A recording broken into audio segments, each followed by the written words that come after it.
bienvenue sur ma chaîne. Je vous retrouve aujourd'hui pour ce qui j'espère va devenir une série de vidéos qui me tirulipimpont depuis longtemps sur le chihuahua.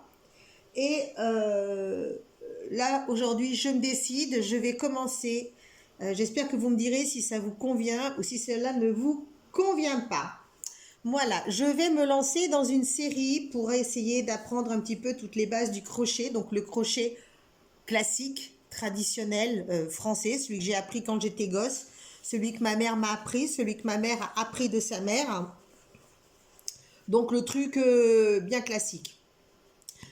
Ça commence par les trucs de base, ça commence par les napperons ronds, par les dentelles au crochet.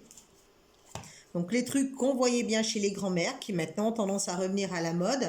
Tout comme je faisais du macramé quand j'étais gamine, j'étais considérée comme une, comment on disait, une ringarde, une grand-mère. Alors que maintenant ça revient à la mode. Alors les crochets, le crochet vous pouvez faire n'importe quoi avec. Vous pouvez faire des pulls, vous pouvez faire des robes, vous pouvez faire des nappes, vous pouvez faire tout ce que vous voulez. Vous avez plein de fils différents qui existent, vous avez plein de crochets différents qui existent. Le plus gros crochet que j'ai en ma collection, c'est celui-là. C'est du 8. Je croyais que j'avais du 10. Oui, c'est celui-là. Ça va être le 9, voilà. Le plus gros crochet que j'ai, c'est celui-là. C'est du 10.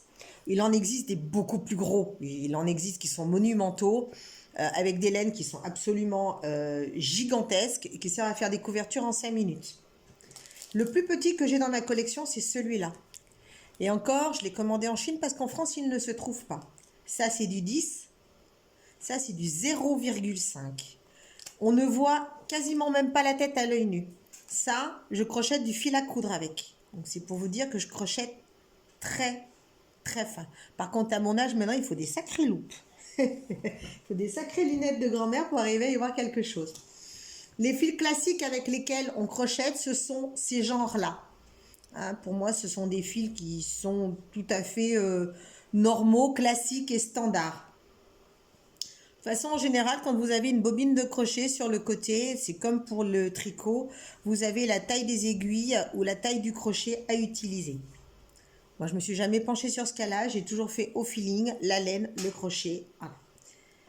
Je vais tenter d'utiliser ça parce que crocheter de la laine, c'est plus compliqué que de crocheter du fil comme ça là-bas en coton. Et je vais utiliser ce crochet-là, qui est peut-être un peu gros, mais au moins ça fait une bonne différence de couleur entre la laine et le crochet pour essayer d'y voir plus clair. Donc celui-là, ben, on oublie. J'ai pris mon petit calepin au cas où j'ai besoin de vous faire des dessins. Et puis un bouquin de crochet totalement classique. Donc ça, c'est les types de patrons que vous retrouvez. Et moi, j'aime bien ça. Je préfère avoir ça qu'avoir ça. D'ailleurs, souvent ça, je ne le lis même pas. Je ne regarde que ça. Les symboles me suffisent. Donc là, c'est que des dentelles, c'est pas des ronds. D'accord, ça tombe mal. Je voulais commencer par des ronds. Je vais en chercher un autre. Et en général, à la fin des bouquins, vous avez tous les lexiques des points utilisés. Oh, là-dedans, il doit bien y en avoir. Hein. Oui, il y en a. Allez, on va prendre celui-là. Donc, le crochet, vous pouvez soit tourner, soit faire des allers-retours. Aller-retour, c'est pour faire, par exemple, ce qui est dessus de lit, vêtements, ces choses-là. Tourner en rond, c'est pour faire des napperons. Et puis voilà, voilà. Ça, c'est un napperon type.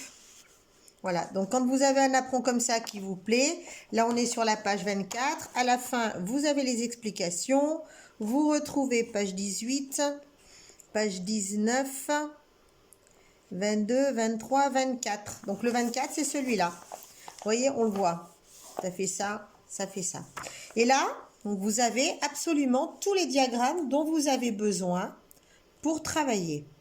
Donc, les petites boucles comme ça représente des mailles en l'air. Les petits demi-cercles comme ça qui sont ici, là, là, là, là, ce sont des mailles coulées. Les croix simples, ce sont des brides. Quand vous en avez deux, ce sont des doubles brides, 3 des triples brides.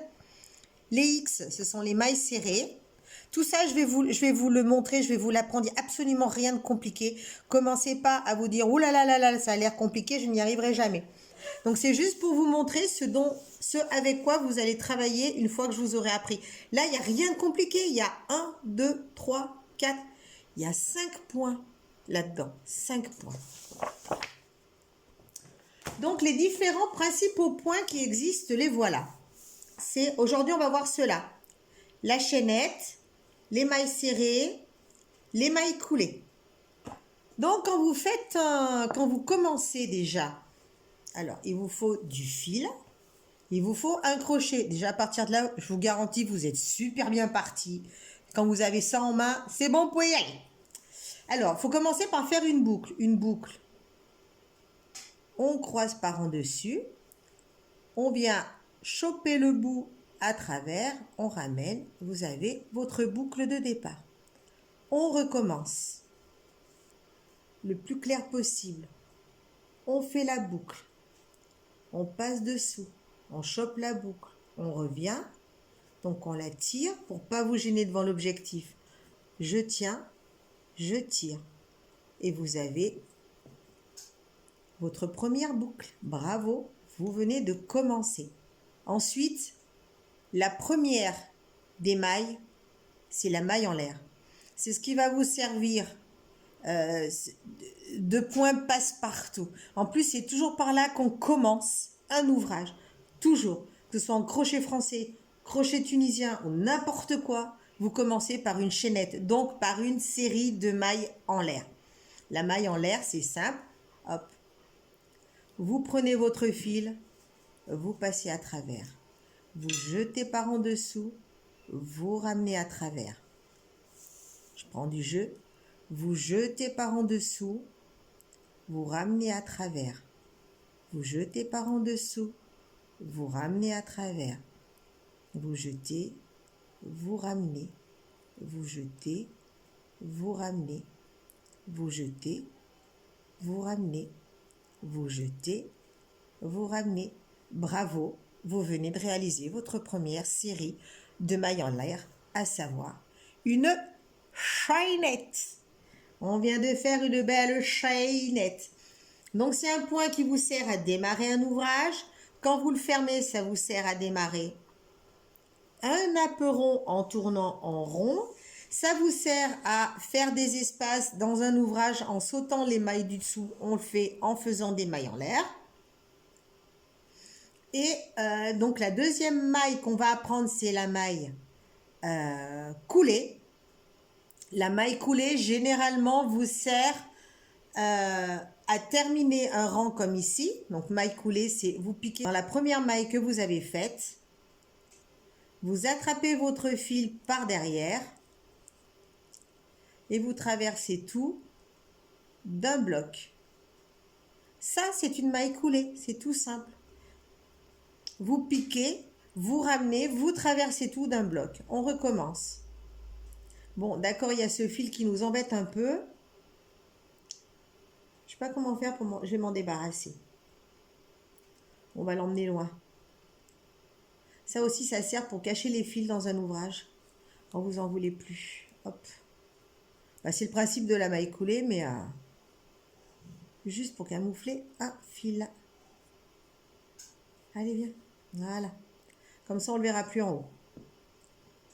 Donc, on vient de faire notre chaînette. On arrive au bout. Et on va faire une boucle pour démarrer, par exemple, un apron rond par une maille coulée. Donc, maille coulée, vous ne faites pas de jeté. Ouais, par contre, là, ça va être plus compliqué de voir la maille. Non, ça se voit, elle est là. Non, ça va pas.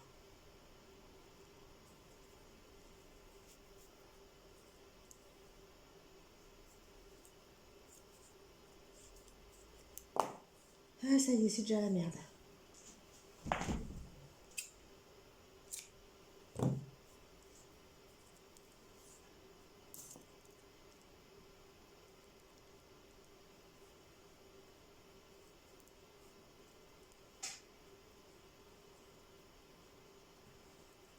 Allez, on va en faire 10. 1, 2, 3, 4, 5, 6, 7, 8,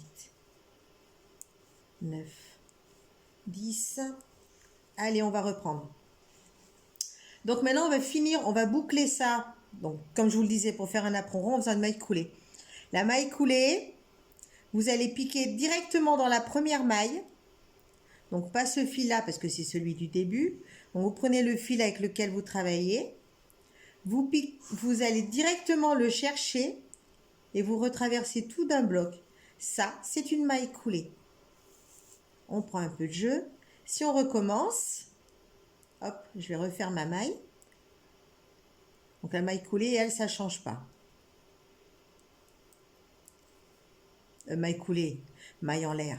Décidément, si moi je me mélange les pinceaux et que je vous raconte n'importe quoi, vous n'allez jamais vous en sortir, les enfants. Alors, maille en l'air, qui sert principalement à faire des chaînettes pour démarrer un ouvrage. Donc vous arrivez à la dernière, vous avez fini, vous avez suffisamment de mailles. Vous piquez dans la première. Vous allez chercher votre fil de travail, donc pas celui-là. Hein. Celui-là nous embête un peu. Vous allez chercher votre fil de travail. Celui qui vient de servir à faire toutes vos mailles en l'air et votre chaînette. Et vous piquez à travers tout. Donc ça vous boucle votre tour. Voilà. Le tour est bouclé. Les mailles coulées peuvent vous servir donc à terminer un rang. Ça peut servir à vous déplacer. Par exemple, si vous avez sur une base un motif qui se répète comme ça, donc vous refaites un rang par-dessus, et si vous arrivez ici, avec votre maille coulée, et votre motif suivant doit démarrer ici. Là, vous avez par exemple, voilà, 5 chaînettes, ça doit démarrer sur celle du milieu. Donc là, vous allez faire des mailles coulées d'ici à ici, pour vous déplacer, pour partir bien au milieu du motif de la ligne dessous. Donc ces mailles coulées vous servent soit à fermer un rang, soit à vous déplacer pour attaquer à un autre endroit de votre ouvrage sans avoir à couper le fil. Donc si on veut se déplacer pour aller à un autre endroit, ben, vous piquez dans la maille.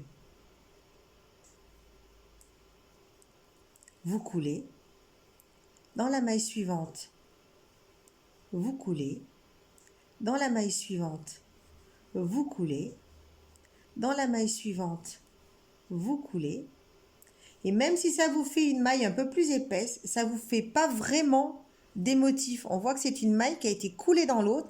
Et en fait, vous vous êtes déplacé d'ici à ici sans que ce soit apparent. La maille coulée, ça sert à ça. Donc la maille coulée, il n'y a pas de jeté, c'est-à-dire de ça. Maille coulée, il n'y a pas de jeté. C'est juste pour vous déplacer. C'est une maille qui est coulée. C'est une maille qui est inexistante, qui vous sert à fermer un rang ou à vous déplacer. Donc là, il n'y a plus de maille coulée. Hein. J'ai laissé tomber, je suis revenue. Nous allons passer maintenant à la maille serrée. Donc ce sont les 3 mailles que nous allons voir aujourd'hui. La maille en l'air, la maille coulée, la maille serrée. Non, on va tourner en rond, ce sera plus simple. Donc on va fermer notre rang, on va fermer notre cercle par une maille coulée. Ça dégage toujours. Vous voyez, on ne fait pas maille coulée, on ne fait pas de jeté avant de piquer. On pique, on attrape le fil, on traverse tout. Le rang est fermé. Ensuite, dessus, nous allons faire des mailles serrées. Donc, ce sont des mailles qui sont très petites, qui servent à faire un tout petit motif. Donc, pour pouvoir démarrer, on ne va pas démarrer comme ça. On va d'abord prendre un peu de hauteur avec une maille en l'air. Donc, je fais une maille en l'air parce qu'une maille en l'air correspond à la hauteur des mailles serrées. Si je commençais par une bride, je ferai 2 mailles en l'air. Si je commençais par une double bride, je ferai 3 mailles en l'air. Si je commençais par une triple bride, je ferai 4 mailles en l'air. Ça, c'est pour démarrer votre rang de façon à ne pas démarrer. Si vous avez une chaînette et que vous démarrez directement sur une maille serrée, ça va faire ça. Donc au début, vous êtes en biais. On ne veut pas démarrer en biais, on veut démarrer droit. Donc c'est pour ça que sur mon rang, je fais une maille en l'air et après je fais mes mailles serrées. Etc. etc. C'est pour partir droit. Donc ça, c'est la maille en l'air. On n'est plus en train de parler de mailles coulées. Les mailles coulées, on les a vues, on les utilise extrêmement rarement. Les mailles coulées, c'est très rare. C'est pour fermer des rangs quand vous tournez en rond. Principalement. Pour vous déplacer pour un motif, c'est assez rare. Donc je viens de faire ma maille en l'air pour pouvoir attaquer les mailles serrées. Donc la maille serrée, c'est un petit motif. Je ne fais pas de jeté. Alors je pique dans la maille du rang précédent, je ramène et je traverse les deux. Ça, c'est une maille serrée. Suivante. On traverse, on ramène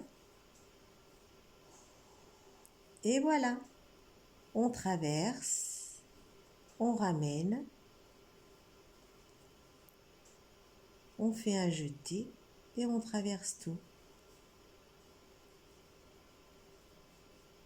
Regardez comme c'est simple. C'est très très simple. Tout le monde peut y arriver, je vous le garantis. Allez encore, on va finir le rang. Comme ça, on va revenir à notre seconde maille que nous avons vue.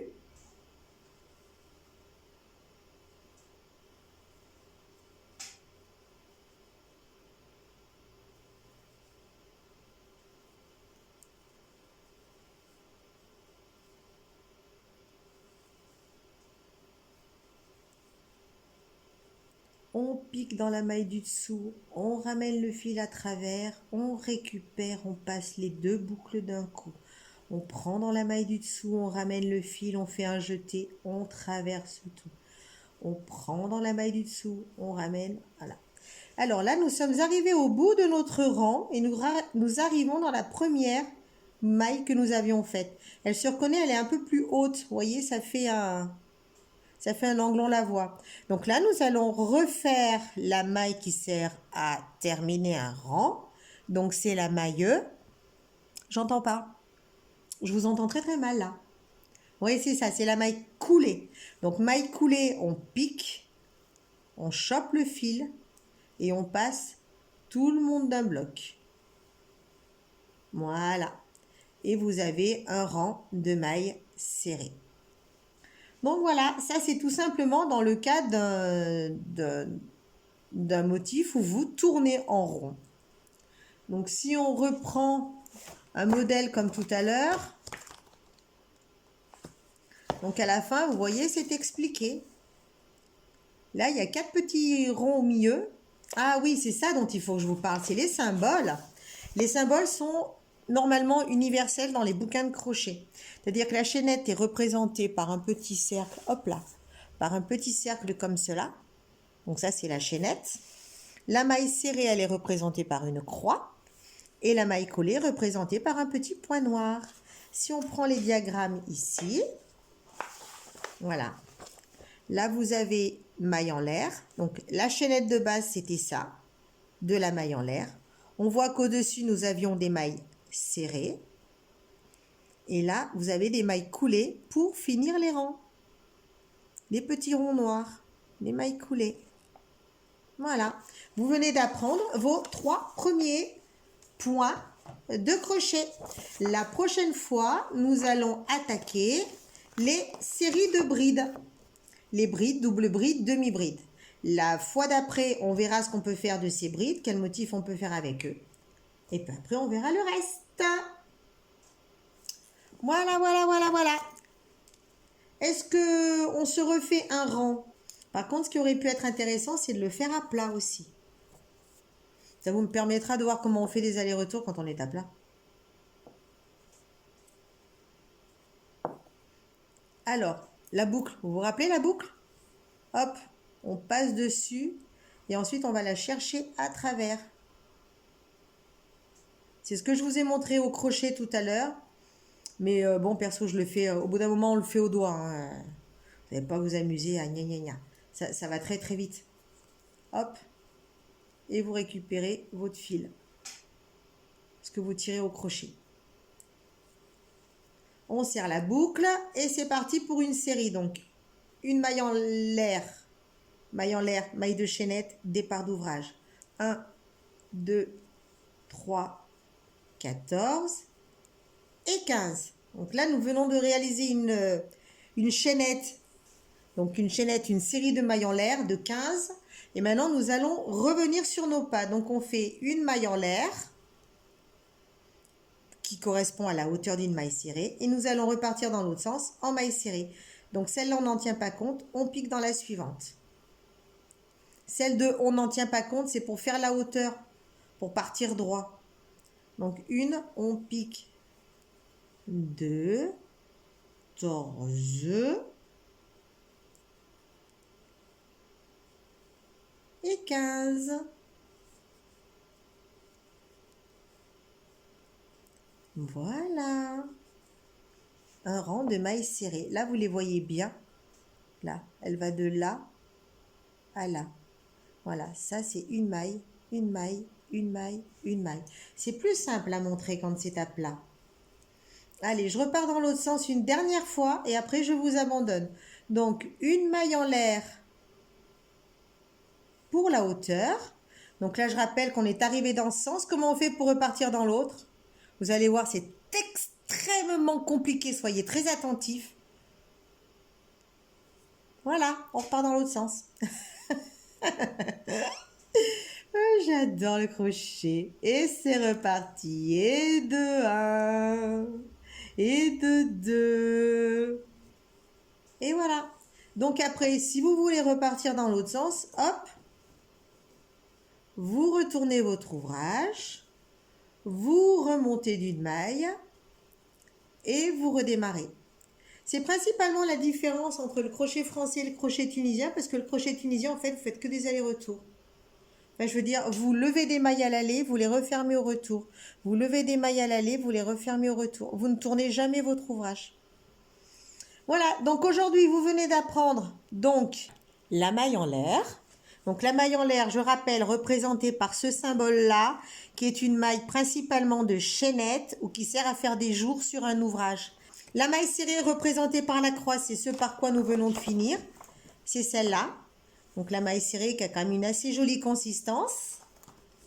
La maille serrée, dont les rangs sont démarrés par une maille de chaînette. Et pour finir, on a vu la maille coulée qui sert soit à fermer un rang quand vous travaillez en cercle, soit à vous déplacer sur un motif pour démarrer d'un autre endroit le rang suivant. Voilà. Et qui est représenté par ce petit point noir, je ne sais plus si je vous l'ai dit. Voilà, vous venez d'apprendre vos 3 premiers points de crochet. J'espère que vous avez trouvé cette vidéo instructive, qu'elle pourra vous rendre service, que vous la trouvez plaisante. Et si c'est le cas, dites-le moi, je continuerai à en faire. Si cela ne vous intéresse absolument pas, dites-le moi aussi, comme ça j'arrêterai d'en faire. En attendant, je vous souhaite une bonne continuation dans tous vos loisirs créatifs. Prenez soin de vous, prenez soin de vos proches, profitez de la vie. Et je vous dis à très très bientôt. Bye bye. C'est sympa quand même. Et puis là, on voit bien les mailles. Enfin, les mailles. Oh, faut que j'arrête de dire un mot pour l'autre.